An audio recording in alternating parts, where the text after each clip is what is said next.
ជំរាបសួរលោកគ្រូអ្នកគ្រូសួស្តីបងប្អូនសិស្សានុសិស្សជាទីស្រឡាញ់ជួបគ្នាជាថ្មីជាមួយថ្នាក់រៀនគណិតវិទ្យានៅក្នុងវីដេអូនេះដែរយើងបន្តមកការកែវិញ្ញាសាគណិតវិទ្យាត្រៀមប្រឡងបាក់ឌុបឆ្នាំ2025យើងណាបាទហើយនៅក្នុងនេះគឺជាវីដេអូទី2នៅនឹងវិទ្យាសាស្ត្រទី1របស់យើងណាចឹងនេះចូលរម៉ាំងទី2ដែលគេមានចំនួន complex z ស្មើនឹង11ដក 5e ឬ3ចែកនឹងរឹសការ៉េ3ដក 2e ទាំងអស់ការ៉េកគេថាចូលសរសេរ z ជាទម្រង់ពេជ្រគណិតខចូលសរសេរ z និង z ស្វ័យគុណ2025ជាទម្រង់ត្រីកោណមាត្រមើលបងប្អូនអាចធ្វើបានទេលំហាត់ប៉ុណ្ណឹងបើសិនបងប្អូនអាចធ្វើបានសូមស្កប់វីដេអូគ្រូណាស្កប់វីដេអូគ្រូទៅហើយចាប់ផ្ដើមធ្វើទៅបន្ទាប់ពីធ្វើហើយកុំភ្លេចត្រឡប់មកមើលវីដេអូគ្រូវិញដើម្បីផ្ទៀងផ្ទាត់ចម្លើយបងប្អូនថាបងប្អូនធ្វើនឹងត្រឹមត្រូវដែរឬទេតោះឥឡូវកុំឲ្យខាតពេលយូរយើងចូលទៅកាន់ដំណោះស្រាយទាំងអស់គ្នាតើឥឡូវយើងមើលមកសំណួរកសរសេរ z ជាទម្រង់ពេជ្រគណិតយើងមាន z ស្មើ11ដក 5e ឬ3នៅលើឬ3ដក 2e ទាំងអស់ការ៉េជាជំហានដំបូងអ្នកទាំងអស់គ្នាត្រូវផលិតភាពបាយនេះសិនដោយសារភាពបាយវាជាប់ការ៉េយើងត្រូវផលិតភាពបាយសិនភាពបាយនេះយើងផលិតដោយប្រើរូបមន្ត a ដក b ទាំងអស់ការ៉េជាអ្នកទាំងអស់គ្នាចាំទេបាទ a ដក b ទាំងអស់ការ៉េស្មើអីបាទ a ដក b ទាំងអស់ការ៉េស្មើអីគេអញ្ចឹងគឺស្មើនឹង a ការ៉េដក 2ab បូក b ការ៉េណាយើងប្រើលក្ខណៈភាពហ្នឹងណាតោះឥឡូវយើងបានសិតហ្នឹងគឺស្មើអីបាទយើងសិតហ្នឹងគឺស្មើ11ដក 5e ឬ3យើងសរសេរដដែលមក11ដក 5e ឬ3ភាគបែងយើងផលិតតាមរូបមន្ត a ដក b ទាំងអស់ការ៉េអញ្ចឹងតួនេះតួ a យើងគឺរឹស3ការ៉េអូខេដក2គុណនឹង a យើងរឹស3គុណនឹងតួ b យើង 2e អូខេបូក b ការ៉េគឺ 2e នឹងការ៉េនេះឃើញទេបាទបន្ទាប់មកយើងចាប់ផ្ដើមសម្រួលរ៉ាឌីកាល់ការ៉េនិងរឹសការ៉េយើងគុណនេះផលិតនេះទៅបាទយើងអាចសរសេរបានស្មើ11ដក 5e រឹស3ចែកនឹងចែកនឹងនេះយើងសម្រួលរឹសការ៉េទៅបាន3ដកនេះយើងគុណនេះអត់រ៉ាឌីកាល់យើងគុណគ្នា2គុណ2 4អញ្ចឹងទៅ4រឹស 3e អញ្ចឹងទៅឬក៏ 4e រឹស3ក៏បានដែរណាហើយសរសេរ4បាទ e រឹស3សរសេរតាមគ្រូលើហ្មងទៅដល់ពេលនេះ 2e ទាំងអស់ការ៉េគឺយើងប្រើ ab ទាំងអស់ស្វ័យគុណ n ណាស្មើនឹង a ស្វ័យគុណ n b ស្វ័យគុណ n អញ្ចឹងកន្លែងនេះយើងត្រូវបាន2ការ៉េគុណនឹង e ការ៉េតែ2ការ៉េ4 e ការ៉េដក1អញ្ចឹងវាស្មើនឹង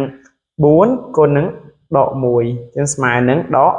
4បាទកន្លែងនេះសរសេរដក4តែម្ដងតែអញ្ចឹងបន្តមកទៀតយើងចាប់ផ្ដើមស៊ីសងលេខជាមួយលេខនេះទៅបាទស៊ីសងលេខជាមួយលេខមកយើងបានអីស្មើនឹង11ដក 5e ឬ3ចែកនឹងនេះ3ដក4បានដក1អូខេដក 4e ឬ3ឃើញទេអញ្ចឹងដើម្បីគណនាប្រមាណវិធីចែក complex និង complex នេះវាចូលប្រភេទចែក complex និង complex ណាអញ្ចឹងយើងបានរៀនថ្នាក់ទី10ក៏ដូចជាថ្នាក់ទី11 12ហ្នឹងបាទនៅថ្នាក់ទី10ក៏មានដែរណាការចែក complex ហ្នឹងចឹងដើម្បីចែក complex និង complex យើងត្រូវគុណភាគយកហើយនឹងភាគបែងនេះជាមួយនឹង complex ឆ្លាស់ភាគបែងអញ្ចឹងយើងគុណទៅបាទ complex ឆ្លាស់ភាគបែងនេះគឺដក1បូក 4e ឬ3អញ្ចឹងភាគយកក៏យើងគុណប៉ុណ្ណឹងដែរដក1បូក 4e ឬ3យើងចាប់ផ្ដើមផលិតទេនេះយើងគុណផលិតព្រោះធម្មតាភាគយកគុណភាគយកយើងគុណផលិតធម្មតាណានេះប្រភេទគុណភាគយកភាគយកគុណភាគយកភាគបែងគុណភាគបែងអញ្ចឹងខាងក្រោមយើងដឹងតែពីកតានេះហើយពីកតានេះវាចូលរូបមន្ត a ដក b កតា a បូក b ចឹងយើងអាចសរសេរបានដក1ទាំងអស់ការ៉េដក 4e ឬ3ទាំងអស់ការ៉េដល់ពេលយកយើងផលិតមកនេះដក11អូខេបូក 44e ឬ3អូខេនេះដកបូក 5e ឬ3នេះដកប៉ះបូកដកណាដក 5 4 20 20 y con y carré y carré rưស 3 con rưស 3 rưស 3 carré អូខេតោះយើងបន្តមកទៀតស្មើនឹងយកកន្លែងនេះយើងចាប់ផ្ដើមគណនាវា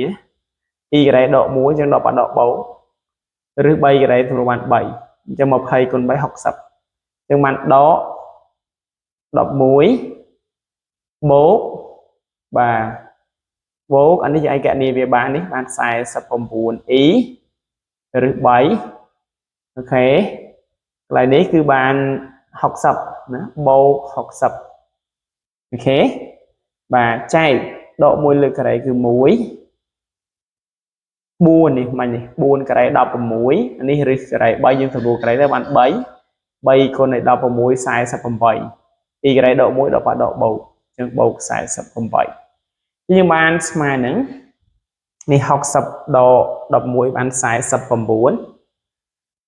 អូខេបូក 49 y រឹស 3 ចែកនឹង 49 អញ្ចឹងយើងអាចចាប់ 49 កតាហើយយើងសម្រួលទៅកន្លែងយើងចាប់ 49 កតាសម្រួលយើងបានស្មើនឹង 1 នេះ 1 អានេះយើងចាប់ 49 បាន 1 បូក y រឹស 3 បាទភាគបាយ 49 សម្រួលបាត់ហើយណាចឹងនេះគឺជាលទ្ធផលទម្រង់បេក្ខនិតដែលយើងត្រូវការតើឥឡូវយើងបន្តមកសំណួរខសរសេរ z និង z ស្វ័យគុណ 2025 ជាទម្រង់ត្រីកោណមាត្រឥឡូវយើងមាន z ស្មើនឹង 1 បូក y ឬ 3 នេះយើងសរសេរមិញណាចឹងយើងចាប់ផ្ដើមសរសេរវាទៅជាទម្រង់ត្រីកោណមាត្រចឹងការសរសេរចំណុងកំ plex ទៅជាទម្រង់ត្រីកោណមាត្រគឺយើងត្រូវរក module មុនគេណា module យើងដឹងថាបើ z ស្មើនឹង a បូក bi បាទអញ្ចឹងយើងអាចរក module a បាទ a គឺ module ឬក៏ norm គេហៅថា module នៃ z នេះបាទនេះវាស្មើនឹងរឹសការ៉េនៃ a ការ៉េបូក b ការ៉េបាទអញ្ចឹងយើងអាចរក module វាមក module នៃ z នេះគឺស្មើនឹងរឹសការ៉េនៃ 1 ការ៉េបូករឹសការ៉េនៃ 3 ការ៉េសម្រួលរឹសការ៉េជាមួយការ៉េទៅបាន 3 3នេះ1ការ៉េ 1 1បូក 3 4ស្មើនឹងរឹសការ៉េ 4 បាទរឹសការ៉េ 4 គឺបាន 2 អញ្ចឹង module គឺស្មើនឹង 2 អញ្ចឹងយើងអាចចាប់ 2 កតាបានហើយហើយចាប់ 2 កតាមកយើងស្មើនឹង 2 កតា 1 នៅលើ 2 បូក 2 រឹស 3 នៅលើ 2 អូខេបាទអញ្ចឹងបន្ទាប់មកទៀតយើងចាប់ផ្ដើមបំលែងបាទបំលែងខាងមុខនេះទៅជាកុសនៃមុំតែតាខាងក្រោយទៅជា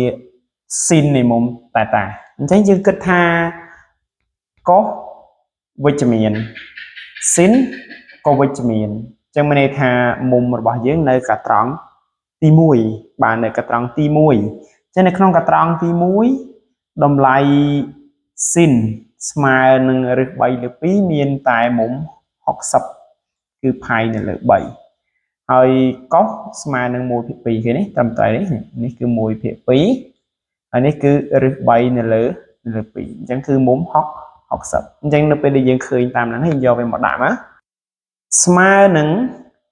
2 បាទកុសផាយនៅលើ 3 បូក y ស៊ីនផាយនៅលើ 3 អូខេប៉ុណ្ណឹងគឺទម្រង់ត្រីកោណមាត្រយើងហើយណាបន្តមកទៀតយើងចាប់ផ្ដើមរកសិតស្វ័យគុណ 2025 បាទអញ្ចឹងនោះសិតស្វ័យគុណ 2025 ស្មើនឹងបាទគឺ 2 កតាកុសផាយនៅលើ 3 បូក y ស៊ីនផាយនៅលើ 3 បាទទាំងអស់ស្វ័យគុណ 2025 តើយើងធ្វើយ៉ាងដូចម្ដេចចំពោះសំណួរនេះអញ្ចឹងអ្នកទាំងអស់គ្នាប្រហែលជាចាំរូបមន្តស្វ័យគុណទី n នៃចំនួនកំ plex ហើយកន្លែងហ្នឹងបើសិតស្មើនឹង a កុស នៃមុំ theta បូក e sin នៃមុំ theta យើងអាចរកបានសិតស្វ័យគុណ n នេះគេនេះស្វ័យគុណទី n នៃសិតហ្នឹងគឺស្មើនឹង a ស្វ័យគុណ n theta cos n theta បូក e sin n theta នេះគឺរូបមន្តយើងអញ្ចឹងមានន័យថានៅពេលដែលចំនួនកំប្លេចយើងជាទម្រង់ត្រីកោណមាត្រអ្នកទាំងអស់គ្នាអាចគណនារកស្វ័យគុណទី n នៃចំនួនកំប្លេចទាំងបានដោយយក model លើកជាស្វ័យគុណ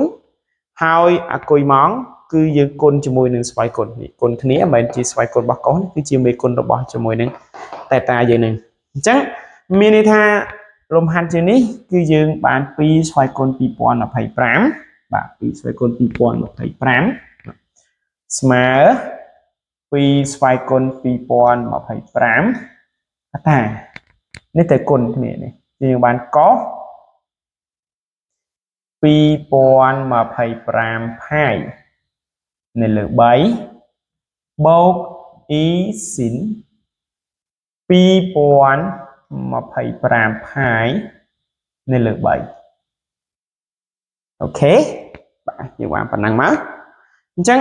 មុំរបស់យើងនេះគឺវានៅធំអញ្ចឹងគេអត់ទាន់ទៅទុកបញ្ចប់ទៅប៉ុណ្ណឹងអត់ទេយើងត្រូវបំលែងវាឲ្យទៅតិចប៉ុន្តែ2សេកុយ2025យើងមិនអាចពលាតវាបានទេទុកវាប៉ុណ្ណឹងទៅអញ្ចឹងយើងចែកវាមកបាទយើងចែកវាមកវាស្មើនឹង2ស្វ័យគុណ2025កតាកុស2025ចែកនឹង3មើល2025ចែក3ស្មើមក2025ចែក3អូខេដាក់6 6 3 18ដកនៅសល់2តម្លាក់2ចុះដាក់7 7 3 21ដកនៅសល់1តម្លាក់5ចុះបាន5 5 3 15 15 គឺ0អូខេគឺបាន375មួយនិយាយសេ300សំទោស376គឺ675បាទគឺ675ផាយបូក e sin 675ផាយអូខេប៉ុណ្ណឹងតើប៉ុណ្ណឹងយកបានហើយបាទនៅអត់តន់យកបានទេយើងបំលែងមុំហ្នឹងទៅជាមុំដែលស្ថិតនៅក្នុងរង្វង់ត្រីកោណមាត្រដែលនៅចន្លោះពី0ទៅ360ដឺក្រេណាអញ្ចឹងយើងប្រើរូបមន្តមួយទៀតគឺរូបមន្តកុសនៃមុំដឺកាផាយបូក theta បាទគឺស្មើនឹងកុស theta ហើយនឹងមួយទៀតគឺមុំ sin ដឺកាផាយបូក theta ស្មើនឹង sin theta អូខេចឹងយើងអាចបំលែងវាទៅជាផលបូកនៃ2មុំដែលមុំខាងមុខនេះគឺត្រូវតែគូនេះពូដឺកាផាយណាគឺត្រូវតែគូណាគឺត្រូវតែគូនេះត្រូវតែគូចឹងយើងអាចបំលែងវាស្មើនឹង2ស្វ័យគុណ2025កតាកុសបាទកុសយើងអានេះយើងដាក់ទីជាគ្នាទៅពួកក្នុងនេះទៅដាក់វងកញ្ចក់អញ្ចឹងអានេះយើងអាចសរសេរ674ផាយបូកផាយនេះ674ផាយបូកផាយទៅ675ផាយហើយអានេះគូឃើញអត់គូចំនួននេះចែកដាច់2នេះគូកតុយ4ហើយបាទអញ្ចឹងបូកឲ្យ e sin នេះគេដែរ674ផាយបូកផាយដែរឃើញទេបាទអូខេតើឥឡូវយើងអាចសរសេរបានស្មើនឹង2ស្វ័យគុណ2025បាទចឹងនេះបានកុសនេះឃើញទេកាលណាកុសដោយការផាយបូក theta ស្មើកុស theta អញ្ចឹង theta នេះគឺផាយចឹងកុសផាយបូក e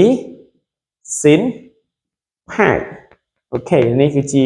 ចម្លើយរបស់យើងអូខេបាទអរគុណបងប្អូនដែលតាមដានទស្សនាតាំងពីដើមរហូតដល់ចប់បើគិតថាវីដេអូនេះជំនួយដល់ការសិក្សារបស់បងប្អូនកុំភ្លេចចុច like share និង follow page ម្នាក់មួយក៏ដូចជា subscribe channel របស់លោកគ្រូម្នាក់មួយដើម្បីទទួលបានវីដេអូថ្មីៗនៅពេលក្រោយទៀតអរគុណជួបគ្នានៅវីដេអូក្រោយ